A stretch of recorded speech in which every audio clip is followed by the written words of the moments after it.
Oke guys, kali ini kita akan mengomentar berita yang akan bahas tentang Yakult yang telah ditetapkan oleh KPK menjadi tersangka kasus korupsi kuota haji. Nah, untuk mengetahui konteksnya, mari kita bersama simak beritanya. Kita mulai videonya. Komisi Pemberantasan Korupsi atau KPK telah resmi menetapkan mantan Menteri Agama Yakut Khalil Qomas dan staf khusus Kemenak Isfah Abidal Aziz sebagai tersangka kasus dugaan korupsi kuota haji 2024. KPK telah menyita uang sebesar 100 miliar rupiah dan 100 mengimbau miliar perjalanan haji untuk mengembalikan uang yang diduga terkait dengan kasus rasuah kuota haji. Komisi Pemberantasan Korupsi atau KPK bakal segera memeriksa dan selanjutnya menahan mantan Menteri Agama Yakut Khalil Qomas pasca Yakut ditetapkan sebagai tersangka kasus dugaan korupsi kuota haji 2024. Kamis lalu, 8 Januari 2026, KPK resmi menetapkan Yakut Khalil Qomas dan mantan staf khususnya Isfah Abidal Aziz sebagai tersangka dalam kasus korupsi kuota haji. Keduanya dijerat dengan pasal 2 dan 3 Undang-Undang Tipikor tentang tindak pidana memperkaya diri atau orang lain dan penyalahgunaan wewenang yang dapat merugikan keuangan negara.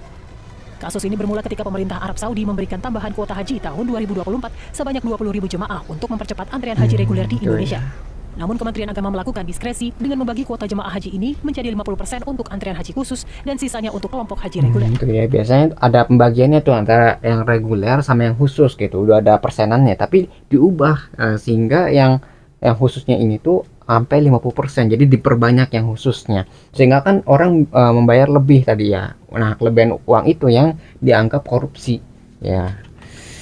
Nilai bertentangan dengan Undang-Undang Penyelenggaraan Haji dan menyebabkan kerugian negara. Duh. Penetapan tersangka dilakukan hari kemarin, Kamis 8 Januari 2026.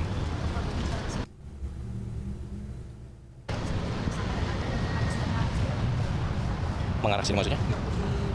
Dijemput gitu kan?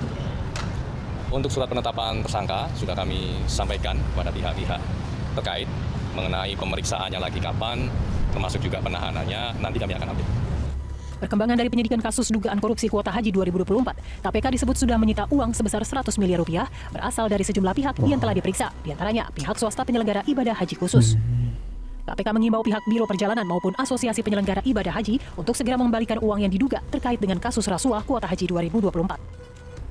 Sampai dengan saat ini sudah mencapai sekitar 100 miliar.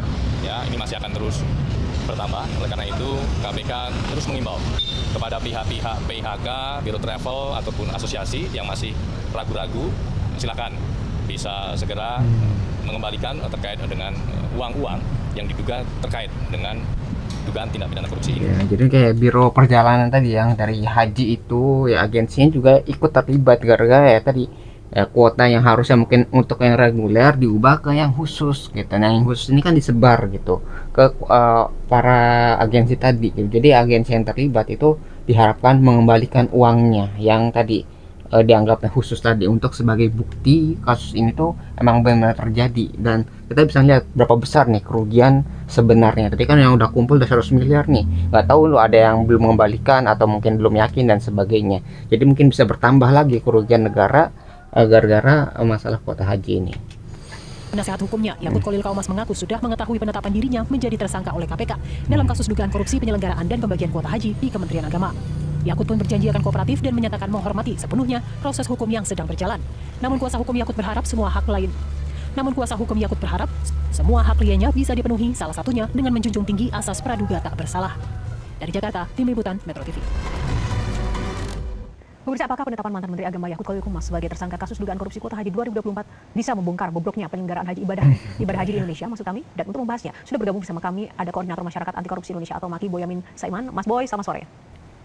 Sore, Yohana dan seluruh pemirsa Metro TV. Ya, terima kasih sudah bergabung bersama kami, Mas Boy. Saat ini hanya 2 tersangka ya yang ditetapkan oleh KPK dari kasus dugaan korupsi kuota haji 2024, yakni Yakut Khalil Qomas dan stafnya. Tapi kenapa KPK hanya menjerat mereka dengan pasal 2 tentang memperkaya diri sendiri atau orang lain, Mas? Bukan pasal suap atau gratifikasi? Ya, hukumannya kan lebih berat pasal 2 dan pasal 3, Yohana. Itu bisa sampai seumur hidup gitu. Dan nanti bisa dikembangkan menjadi pencucian uang. Kalau suap kan ya hanya yang suapnya itu gitu. Tapi kerugian keseluruhan kan tidak bisa dikonstruksikan nanti malahan. Nah, ini nilai lebihnya pasal 2 dan pasal 3 itu karena perbuatan melawan hukum, perbuatan menyalahgunakan wewenang, merugikan keuangan negara sehingga bisa dimaksimalkan gitu. Kalau suap nanti ya hanya yang ketahuan uang suapnya dan biasanya kecil gitu. Kayak OTT KPK itu kecil padahal proyek yang dimainkan kan besar. Itu salah satu kenapa KPK menerapkan itu. Jadi ini kan kalau suap itu kan level pasal 5, pasal 6 itu ancaman hukumannya hanya 5 tahun. Gratifikasi juga ya maksimal hanya 12 tahun gitu. Justru memang saya sejak awal sebagai salah satu pelapor, saya mendorong untuk diterapkan pasal 2 dan pasal 3 gitu. Nah, soal nanti apakah juga dilapisi dengan pasal-pasal suap dan gratifikasi itu ya mungkin kalau ada ketemu pihak-pihak lain yang menerima suap, entah pejabat eselon 1, eselon 2, karena saya menemukan Yohana, ada istri pejabat yang terima duit 30 miliar begitu, padahal dia ibu rumah tangga dan diduga terkait dengan korupsi dana haji ini gitu. Nah, ini nanti akan saya masukkan ke KPK lagi, saya dorong untuk didalami. Tidak didalami ya saya gugat pra peradilan lagi kan gitu ya. Jadi Itu Anda sudah buktinya cukup puas dengan apa yang dilakukan KPK terkait dengan kasus ini sampai dengan saat ini ya, Mas Boy? Ya belum, karena mestinya KPK menerapkan juga pasal pencucian uang. Karena apa? Ini kan uang-uang pungutan liar, uang kuota haji yang dijual. Nah, itu uangnya banyak mengalir. Bahkan kemarin sebenarnya kalau KPK gerak cepat bisa mampu menyita uang 200 miliar. Karena apa? Duit-duit setoran dari travel umroh haji yang swasta itu kan bayar rekening disetorkan, ditampung seseorang di rekening itu baru nanti rencana dibagi-bagi. Terus DPR keburu membentuk pansus. Itu yang belum terbagi sekitar 200 miliar, tapi karena agak panjang mungkin tinggal 100 itu gitu ya. Nah, jadi ini yang mestinya KPK itu lebih gerak cepat. Dulu tuh saya sampai gugat pra peradilan 2 kali. Itu karena khawatir barang bukti atau apapun makin hilang, dan terbukti kalau informasi yang saya terima dulu ada tersisa uang 200-an miliar, kalau sekarang baru bisa 100 miliar kan dalam kurun waktu itu ada yang dibagi-bagi lagi gitu ya. Jadi semakin lama investigasi itu dilakukan, ya semakin lama nih tunda-tunda dan sebagainya, itu bisa menghilangkan banyak bukti ya, yang harusnya mungkin 200 miliar tadi sekarang cuma sisa tinggal 100 gitu. Berarti 100 miliar tuh hilang entah kemana, entah itu mungkin dibagikan, diubah bentuknya gitu, jadi yang bentuk uang mungkin jadi logam mulia ya, jadi ada pencucian uang juga, sehingga uang yang harusnya tadi ketangkap itu lebih banyak tapi tiba-tiba hilang begitu saja ya, udah kesebar kemana-mana, dan itu makin menyulitkan untuk mengumpulkan bukti-buktinya kalau udah keubah jadi bentuk lain. Untuk biaya penanganan perkara Pak, lebih celaka lagi kan. Jadi itu ya, nah kenapa ini harus dengan pencucian uang? Ini karena untuk bisa melacak siapapun yang terlibat. Dan nanti saya yakin banyak oknum pejabat eselon 1, eselon 2, bahkan level staf aja di rekeningnya itu ada uang 12 miliar misalnya begitu. Nanti ini KPK yang saya minta untuk mendalami semuanya rangkaian itu, karena apa? Satu orang aja dijual 2.000 sampai 10.000 dolar. Itu hitung-hitungannya sudah, kalau 10.000 dolar sudah 150 juta. 2.000 aja sudah kali ini sudah berapa juta gitu. Jadi ini sudah 32 juta gitu minimal. Tapi lebih banyak di angka-angka kalau diuangkan itu 75 juta kali 8.400 itu yang dijual tambahan, belum yang sebenarnya tidak berhak untuk haji plus, itu antara 300 sampai 500 juta. Jadi itu hitungan saya paling kecil itu kenapa dulu 700 miliar dari uang tambahan untuk tidak perlu antri, itu 2.000 sampai 10.000. Tapi kalau dari jadi ketika diubah tadi yang jadi khusus sama yang mungkin yang plus itu jadi lebih mahal. Nah, uang yang lebih mahal ini harusnya kuotanya itu buat yang reguler, yang biasa. Nah, ketika dipindahkan berarti yang dirugikan di sini adalah yang regulernya. Harusnya mungkin dapat tahun sekarang tapi harus mengantri lebih lama lagi gitu kan, jadi merugikan orang-orang tadi ya yang harusnya mendapatkan kuota sekarang, tapi gara-gara uang ya itu jadinya ditunda gitu. Bisa sampai 3 triliun kerugiannya gitu Yohana. Ya, tadi Anda Besar menyebut soal sekali staff ya, Mas Boy. Ada staf khusus Gus Yakut yang juga terjadi yang jadi tersangka kali ini. Menurut Anda sejauh mana sih peran yang bersangkutan, dan apakah juga memang seorang diri, atau dari catatan Anda yang Anda miliki seberapa banyak sebenarnya jaringan ini?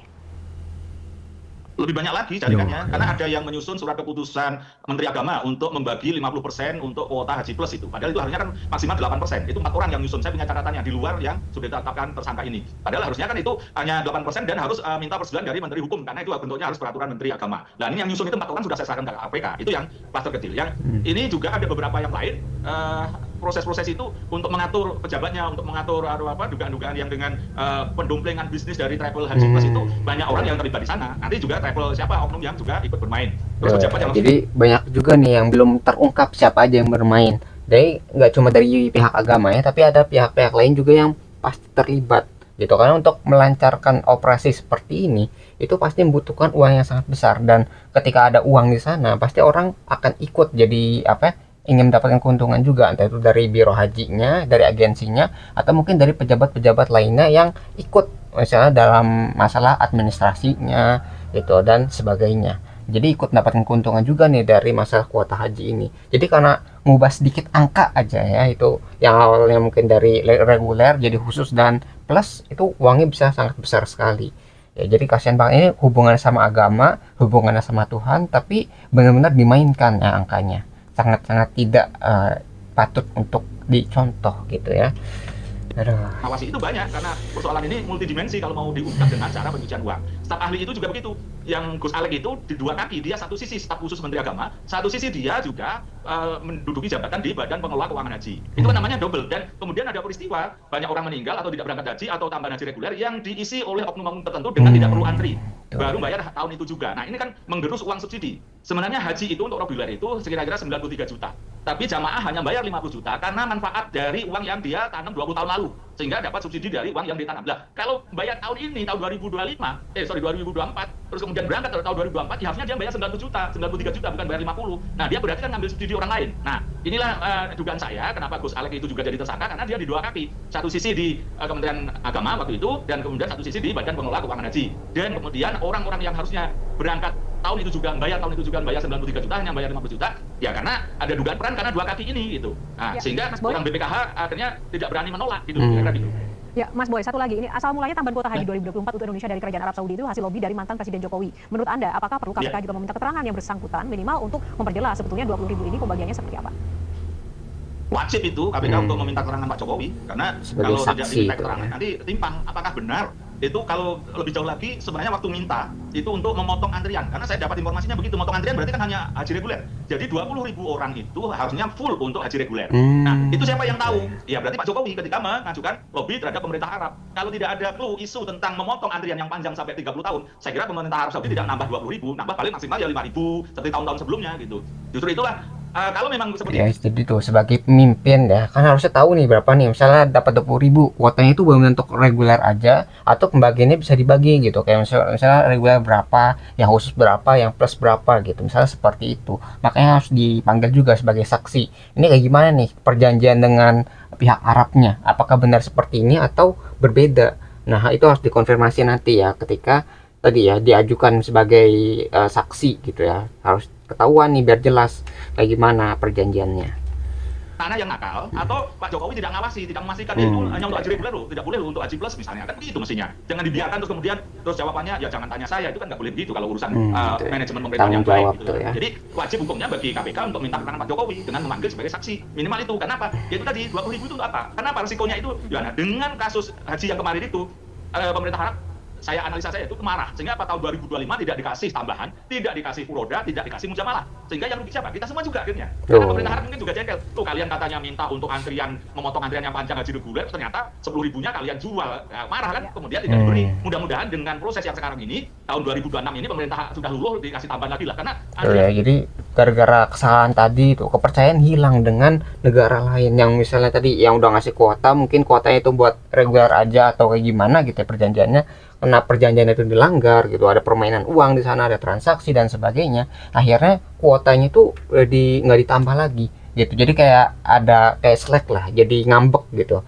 Itu kan akan merugikan Indonesia juga dan memperlama orang-orang yang ingin haji. Jadi ini kayak menghambat gitu ya orang-orang yang ingin beribadah. Jadi ini hubungannya sama Tuhan nih ya, kita nggak tahu gimana hukumannya, itu hanyalah Tuhan yang mampu menghukum hal seperti ini gitu. Jadi kita manusia sebagai ya manusia hanya bisa berusaha untuk mencari pertanggungjawaban dari apa yang telah mereka lakukan ya, dengan cara menghukum ataupun mencari orang-orang yang terlibat dalam kasus ini.